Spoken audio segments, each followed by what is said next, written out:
Olá, alunos! Eu sou Thaís, a sua professora de ciências. Estou aqui hoje para falar sobre um assunto muito interessante de ser estudado, que são as células. E o que é célula? Célula é a menor estrutura de um ser vivo. Imagina você, eu. Nós somos um imenso quebra-cabeça. E as pecinhas que formam esse quebra-cabeça são as células.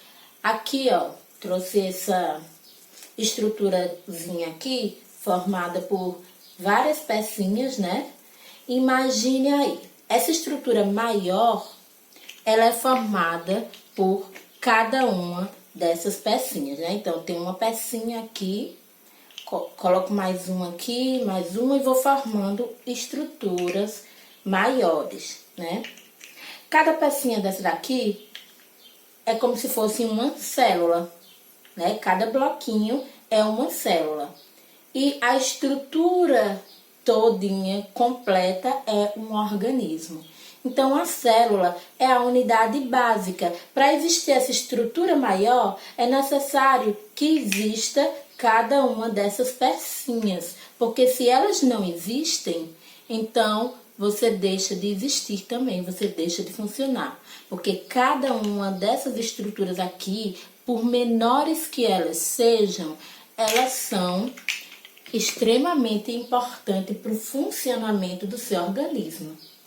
Tanto é que se há um problema em uma delas, todo o seu organismo pode sofrer prejuízos. Quer um exemplo? O câncer. O câncer, que vocês já devem ter escutado falar, né? Ouvido falar nessa doença, terá uma doença provocada pela multiplicação exagerada de uma célula, tá? Então, quando ocorre uma anormalidade, quando uma célulazinha sai do padrão e começa a se multiplicar exageradamente, vai acarretar nessa doença chamada câncer, tá? E as células, os seres vivos, de acordo com a quantidade de células, eles podem ser classificados em unicelular e multicelular. E o que é isso? Uni, gente. Imagine aí a palavra uni, ela vem de quê? De une, de né? Uma única coisa. Então, unicelular significa que esse organismo, ele tem apenas uma única célula. Multicelular ou pluricelular tem muitas células. Então, exemplo de um organismo multicelular, você é um organismo multicelular. O seu gato, o seu cachorro, o papagaio, a planta, sua mãe, seu pai. Bom, todo o ser vivo que você consegue enxergar a olho nu, ele é multicelular. Os unicelulares, nós temos como exemplo bactérias, fungos, protozoários, né, algas. Então, são unicelular. Eles têm apenas uma única célulazinha, tá? Existem fungos multicelulares, algas multicelulares, mas eles também podem ser classificados como unicelulares, ou seja, vai ter fungo multicelular e fungo unicelular, alga multicelular e alga unicelular, né? E vocês vão estudar cada um desses serezinhos detalhadamente no futuro, né? Lá no ensino médio, por exemplo, vocês estudam eles a fundo, bem detalhadamente, né? Inclusive, esse assunto que nós estamos tratando agora, as células, vocês vão estudá-los novamente. Lá no ensino médio, ele vai vir com um nomezinho de citologia. Você vai estudar ele na disciplina de biologia. A disciplina de biologia, lá no ensino médio, significa estudo da vida, onde bio é vida e logia é estudo, né? É a disciplina que vocês, lá no primeiro, segundo, terceiro ano, vão estudar tudo isso que a gente está falando aqui. E dentro da biologia vai ter esse compartimentozinho que é a citologia, onde se estuda especificamente a célula, onde cito significa célula e logia significa estudo, tá? Mas não engancha nesses nomezinhos não. Vamos entender o que vocês precisam saber aqui no ensino fundamental, né? Vocês precisam compreender o que é célula, como que ela é formada e as características básicas dela. E aí eu trouxe aqui para vocês a classificação dos organismos em relação à presença de núcleo na célula. Gente, uma célula básica, ela é formada por membrana, que é tipo uma pelezinha, tá? Uma pele fininha. A membrana é o envoltório, é aquela coisa que vai proteger, vai envolver e vai dar forma à célula. Aí nós vamos ter o citoplasma, que é toda essa região aqui, ó, que ela é... Pensa na gelatina, é como se fosse é um líquido gelatinoso, né? Tem aqui esse líquido gelatinoso, mas ele é só o líquido gelatinoso? Não, ele vai ter também umas estruturazinhas que são chamadas de organelas. Vamos conhecer algumas delas, né? Então, elas vão estar aqui espalhadas no citoplasma, tá? E esse líquido gelatinoso, que ele vai servir também para sustentar essas organelas, ele é chamado de citosol. Ou seja, o citoplasma, que é essa região aqui, né, dentro da célula, ele é formado por citosol, que é o líquidozinho gelatinoso, que vai sustentar as organelas, e pelas organelas, que são estruturas muito específicas. Cada uma delas vai ter uma função específica ali dentro da célula. Organelas. Então, é como se fosse pequenos órgãozinhos dentro da célula. Então, sua boca não tem uma função, seus dentes não têm uma função, seu nariz, seus olhos não têm uma função, sua mão, seu coração, cada um dos seus órgãos não tem uma função específica. Então, as organelas também vão ter funções específicas dentro de uma célula. E além da membrana, do citoplasma, a célula também vai ter um núcleo. E é no núcleo onde está o material genético de vocês. Vocês já ouviram falar nesses nomezinhos? DNA, já ouviu? Já deve ter ouvido falar, né? Então, gente, o DNA é uma estrutura que está lá dentro do seu núcleo, no núcleo da sua célula. É uma estrutura que vai ser importante porque é nela onde há todas as informações que caracteriza, que diz quem é você. Se você tem um cabelo cacheado, tem um cabelo liso. Então, toda essa característica vai estar lá na sua célula, no seu DNA. Né? E também predisposições para doenças, né? Às vezes as pessoas nascem com alguma anomalia, alguma doença genética, né? Que vai estar lá no código genético. Então, ele traz todas essas informações sobre você, tá? E sobre o ser vivo em que ele vai estar situado.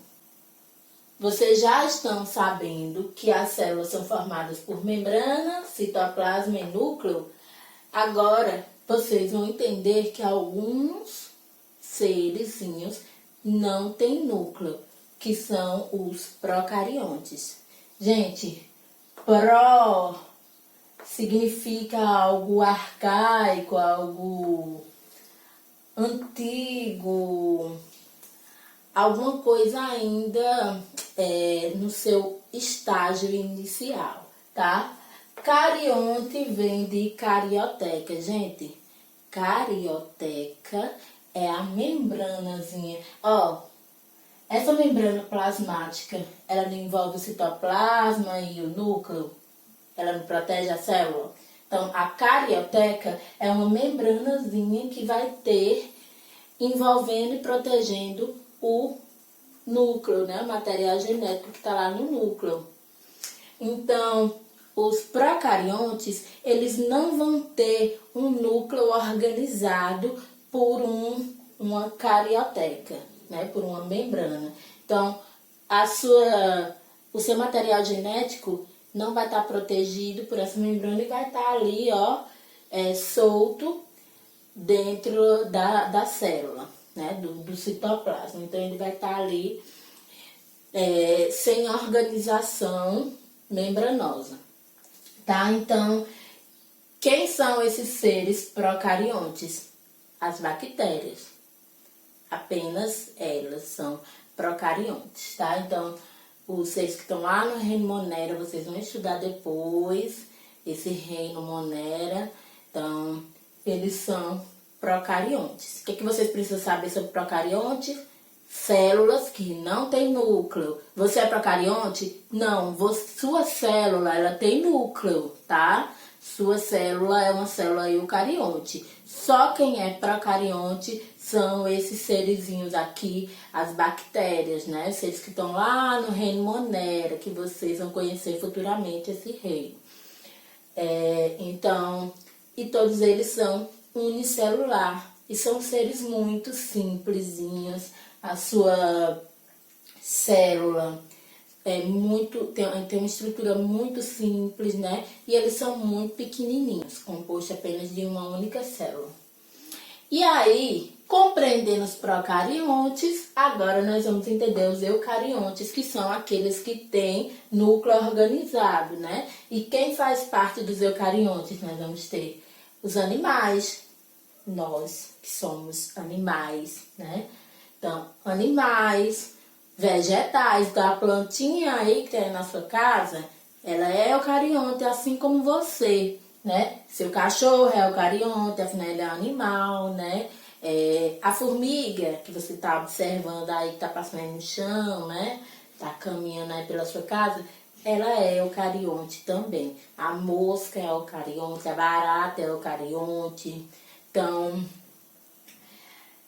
todos esses seres aí que você consegue observar, olho nu, sem precisar de microscópio, são eucariontes, tá? Os fungos também são eucariontes. Lembra dos fungos lá? Fungos, os cogumelos, por exemplo, né? Um exemplo de fungos. São eucariontes.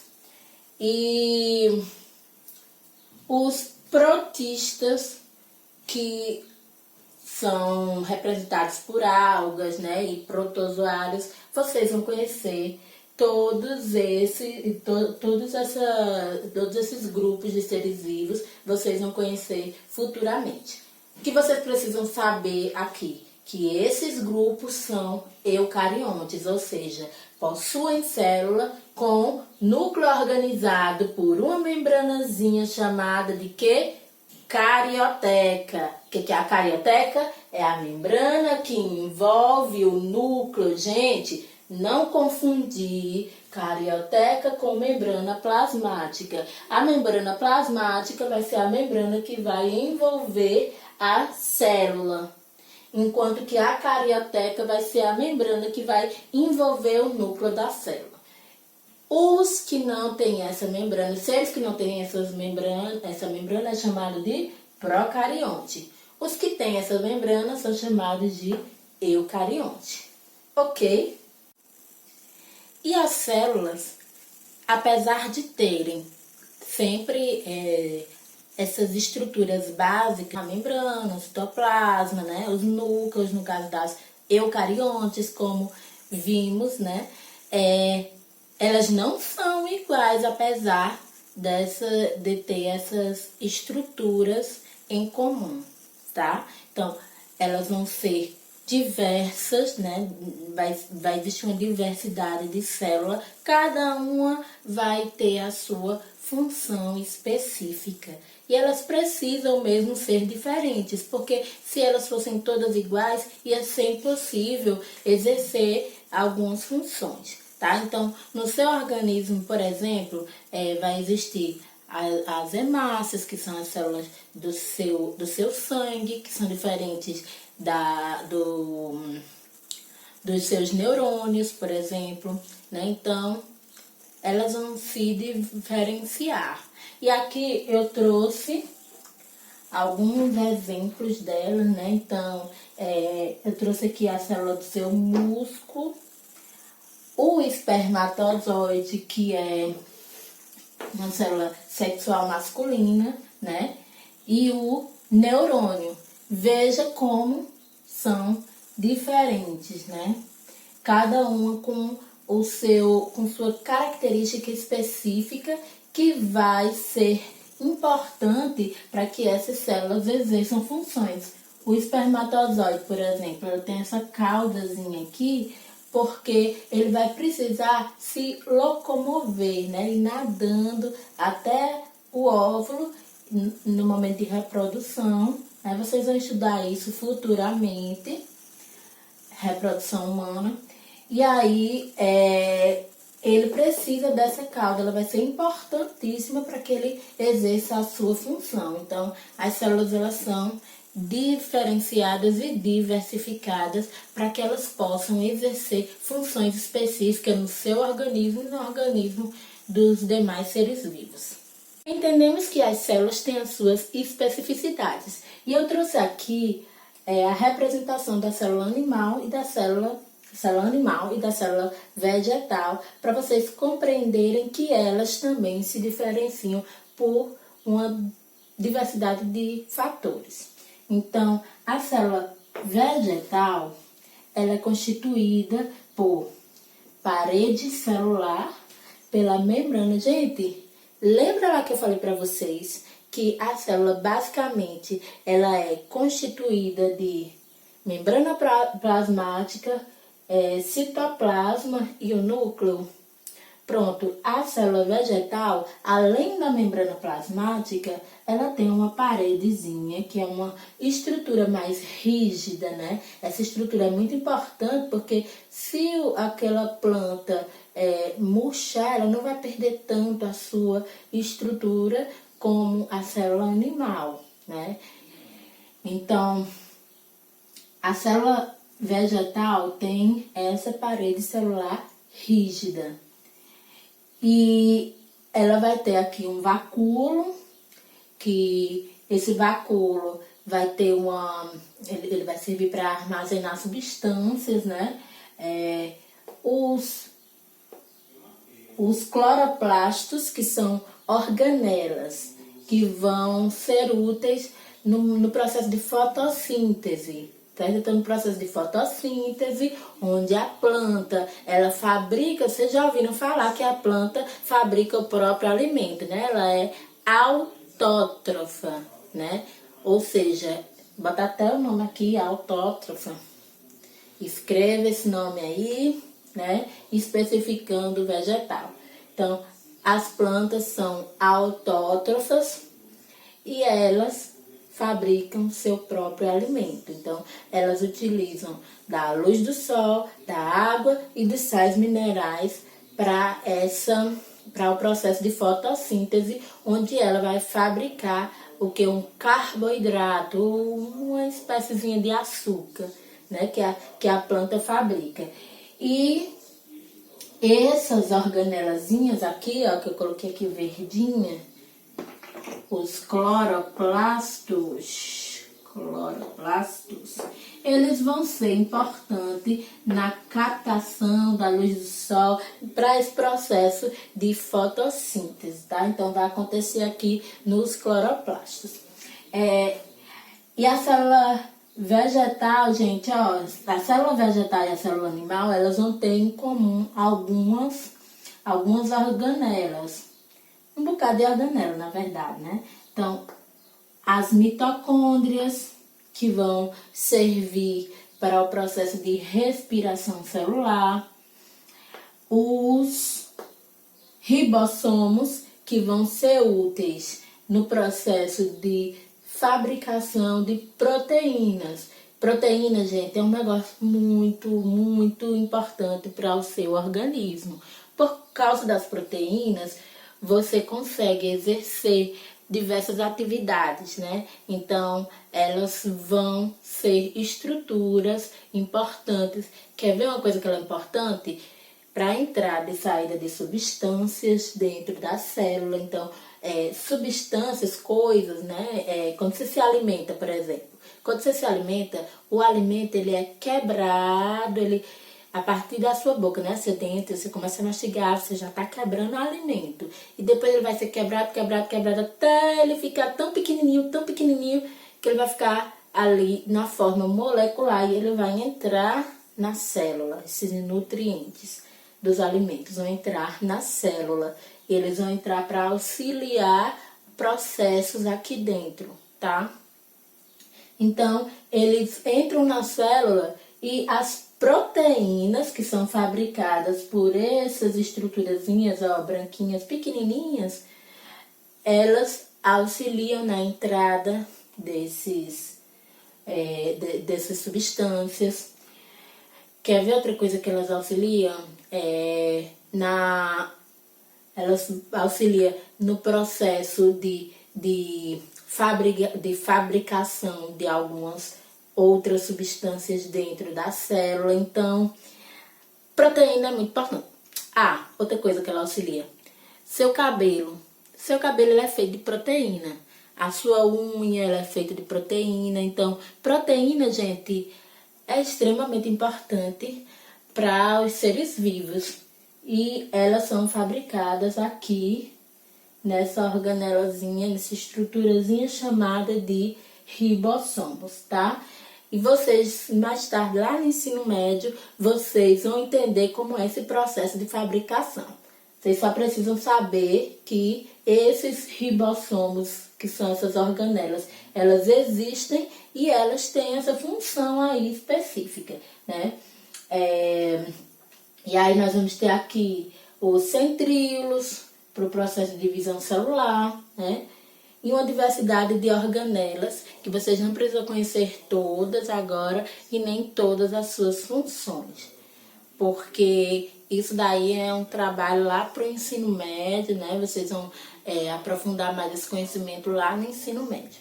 Mas eu vou trazer algumas delas, já falei aqui algumas para vocês, e vou trazê-las para que vocês entendam as suas funções básicas, né? Eu trazer as que eu considero as mais imprescindíveis, as mais importantes, para que vocês entendam, que vocês precisam mesmo conhecer elas, tá? E eu trouxe aqui algumas organelas que vão ser muito úteis para o conhecimento básico, né, do estudo da célula, para o conhecimento de vocês do ensino fundamental. Então, temos aqui a mitocôndria, que ela vai ser importante para a produção de energia. Se você come, dorme, pensa, tudo que você faz, você gasta energia e essa energia é fabricada aqui na mitocôndria. Os cloroplastos, que estão presentes lá nos seres fotossintetizantes, ou seja, aqueles que fabricam a sua própria energia com o auxílio da captação da energia solar, tá? Então, os cloroplastos, eles vão exercer essa função lá nas plantas de fabricar a sua própria energia, né? Nesse processo de fotossíntese. E os ribossomos, que vão ser importantes para a síntese, a fabricação, né? Que sabemos que síntese é fabricação. Então, para a fabricação de proteína. E a proteína, ela é essencial para todos os seres vivos. Então, o ser vivo mais simples que você possa imaginar tem proteína. A proteína, ela é extremamente importante para os seres vivos. Quer um exemplo? Você só cresce, você só ganha músculos, né? Sua unha, por exemplo, ela é de proteína, seu cabelo é de proteína, algumas substâncias só são fabricadas lá dentro da célula por conta das proteínas. Então, essa organelazinha, ela é extremamente importante nesse processo de fabricação das proteínas. E aí nós vamos ter também o complexo golgiense, também conhecido como complexo de Golgi, e ele vai servir, sabe para quê? A célula, ela produz substâncias lá dentro dela. E o complexo de Golgi vai servir como uma espécie de descarga para jogar para fora da célula, né, para o meio extracelular, né? Fora da célula, gente, ó, dentro da célula o nome do meio é intracelular, intra dentro, né? E fora dela o meio é extracelular, tá? Então, o complexo de Golgi joga para o meio, para fora da célula, né? Esse meio extracelular, essas substâncias que foram fabricadas lá dentro da célula, né? Ou seja, elas foram sintetizadas no meio intracelular. E ele vai e secreta, ou seja, joga para fora essas substâncias. O vacúolo, gente, ó, vai existir diversos tipos de vacúolo. Mas vocês não precisam conhecer eles agora, tá? Vocês precisam só saber que ele serve para armazenar substâncias, é a função principal. De acordo com os tipos de vacúolo, vão existir uma diversidade de funções também. Porém, o que vocês precisam saber agora, né, para não embananar a cabecinha de vocês, o que vocês precisam saber agora é que eles vão servir para o armazenamento de substâncias, certo? E aí nós teremos também o retículo endoplasmático, que existe o liso e o granuloso, né? Onde o liso fica na extremidade do retículo e o granuloso na outra extremidade. O granuloso ele é cheio de grânulos, bolinhas, né? E ele vai ter duas funções. Produção de proteína e produção de lipídio. Gente, lipídios são gorduras, tá? Os lisossomos, eles vão servir para a digestão de substâncias dentro da célula. Bom, galerinha, eu espero que vocês tenham gostado da nossa videoaula. Eu espero trazer mais videoaulas para estar aí acrescentando na aprendizagem de vocês. E até a próxima. Beijos no coração. Até mais.